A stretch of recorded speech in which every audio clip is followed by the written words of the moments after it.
السلام عليكم ورحمة الله وبركاته. ازيكم يا جماعة، عاملين ايه؟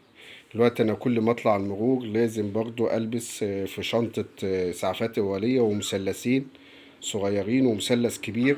وكل مرة بيغلوهم عن المرة اللي قبليها، يعني هم يقولوا ان هم اتلغوا، نطلع نلاقوهم غليوا كمان عن المرة اللي قبليها، مش اتلغوا خالص. لا، وملهمش اي علاقة بالموتوسيكل. يعني المثلث ده انا هعمل فيه ايه في الموتوسيكل مش عارف، انا هستعمله في ايه في الموتوسيكل انا مش عارف.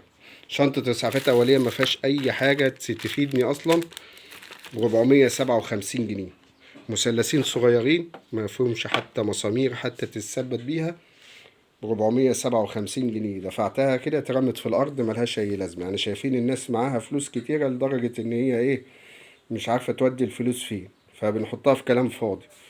ويجي يطلع مدير إدارة المرور يقول لك شنطة الإسعافات الأولية اتلغت وما بقتش إجباري ومش عارف إيه، على أساس إن إحنا هنروح ناخدها، لو هي اختياري هنروح ناخدها يعني.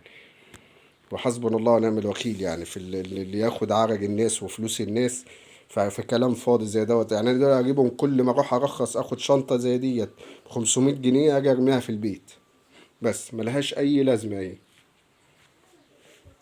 حسبنا الله ونعم الوكيل. السلام عليكم ورحمة الله وبركاته.